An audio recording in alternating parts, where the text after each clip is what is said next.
Hello everyone, my name is Julian Franz. I'm from Dalhousie University in Halifax, Canada.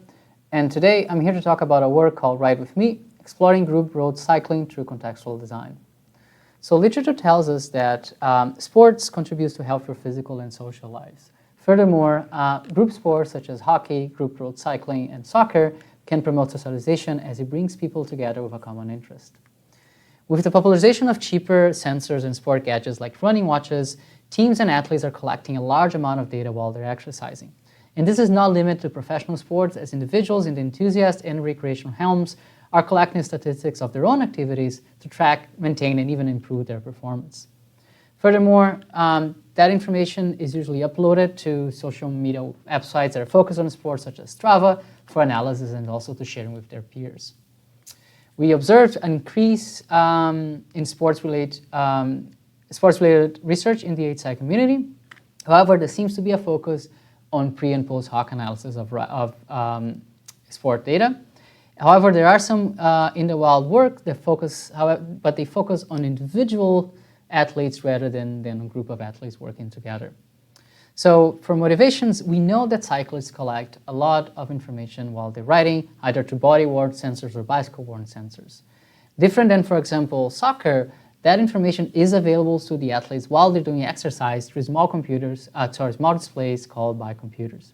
There is also a set of information that is sensed by the rider through their own body and doesn't exist in the virtual space.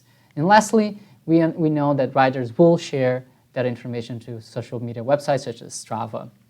So what we're trying to understand is, how is data used to support group work? So moving away from that individual rider into a group of riders that is working together.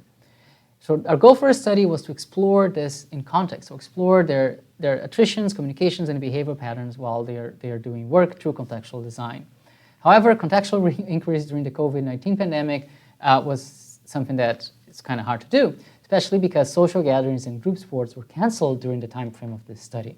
So, what we wanted to know is, well, we know that riders are collecting a lot of information and uploading to Strava, so can we use that ride data to promote recall, bring participants back into context, and then run contextual inquiry? And this is what we call a remote contextual inquiry protocol. We had 12 riders from 3 cycling groups in Canada. They had to ride at least 100 kilometers without counting commuting kilometers. And they have to ride on groups of at least 3 riders, and this was actually much higher than that. They supplied us with 5 recorded rides from their Strava, 2 individual rides where they rode by themselves, and we used that as training wheels for the contextual inquiry protocol, and then 3 group rides that were the same for all the riders in the same group. So we started with an individual interview of each athlete, which created the individual work models. We then brought those athletes back to run our model validation. So we talk about the validated individual work models. From that, we created a consolidated group model. We brought the group back and had a validation and discussion period on that group work model. And from that, we created the road cycling work models in the end. So in the individual interview, it lasted for about 2 hours. We talked about sport motivators. We also talked about how they would interact with their bike computers when a in-depth analysis of how many pages, how many sensors they have, which data fields they currently have up. Then we explored the 5 rides as well. After we brought them back, we presented and explained what is the information that each work model is trying to depict. We had a discussion about the work models, and we validated, made changes, or confirmed what we already had in the work models. From that, we created the consolidated group work models, brought the group back in, presented the consolidated work models, and had a discussion first to validate, but also to identify issues that we observed in the individual work models and individual interviews.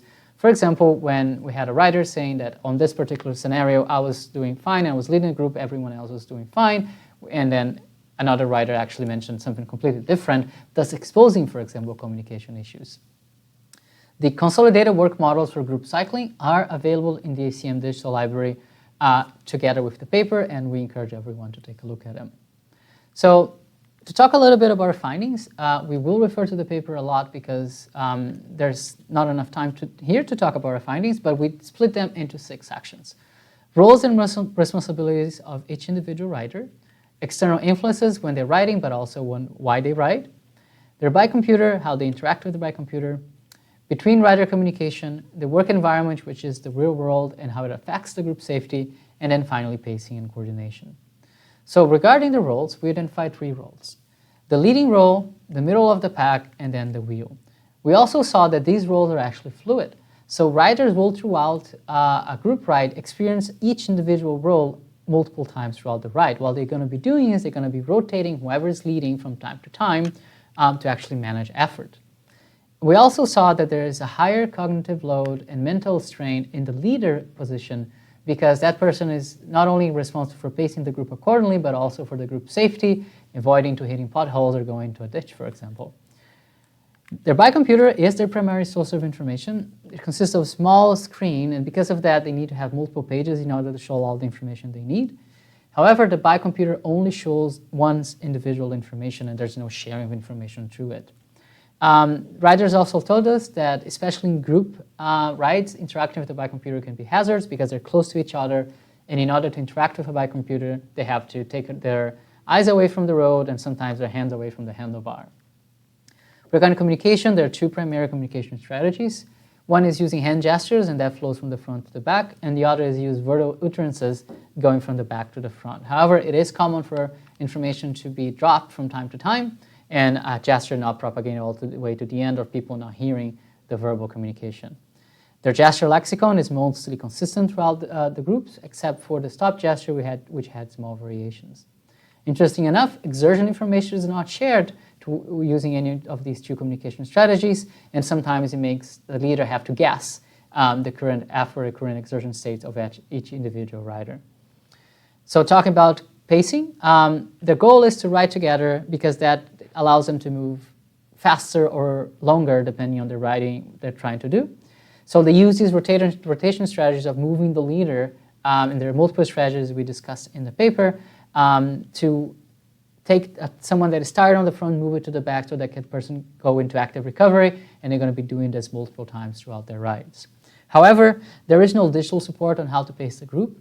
So the current leader has to find the proper pace where it's avoiding drops, so nobody is getting overtaxed and dropping from the group, but there's also providing enough exercise stimuli for that particular ride. So talking about pace, even though there can be a discussion on how fast riders will go, the actual pace is actually defined by the group composition as they're riding. So we observe an interesting situation in one of our groups where they're riding for a long period of time in a pace that was comfortable for everyone, and they actually found a rider on the road. That rider then became part of that group, which does change the configuration of the group, and that implicitly made the pace go faster. And what happened, there were a couple riders that were already tired, and they end up dropping from the group because they couldn't keep up with the new pace. So we believe that we want to propose a research shift where we're going to moving from individual athletes to group athletes, or to the group as a whole. Regarding cycling, we move away from the commuter and move away from the tourist into the athlete space design. So although some of the needs between commuters and athletes are similar, such as road safety, others like group communication support, live effort sharing, and pace coordination are unique to group road cycling. Furthermore, road cyclists have more restricted access to technology, and due to their higher travel speeds, they have less time to interact with technology. So now we understand that group riders have a real need for collaborative tools. However, there's nothing to support them at the moment.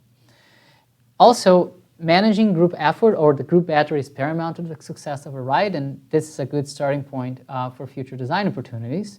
And the bicomputer is ubiquitous. It's always there in every single rider. So yes, there has been research focusing on smart helmet design, smart gloves, and even smart lights or projection system for cyclists. However, there's a huge design gap in the bicomputer space where it's already present and we could be exploring it. So to conclude, we provide an in-depth understanding of the collaborative work done by road cyclists, and then we use that to reflect on ways the rider could benefit from tool support for real-time collaboration when they're engaged in their sport, in our paper, use pacing as a starting point. Thank you, and I'm here for any questions.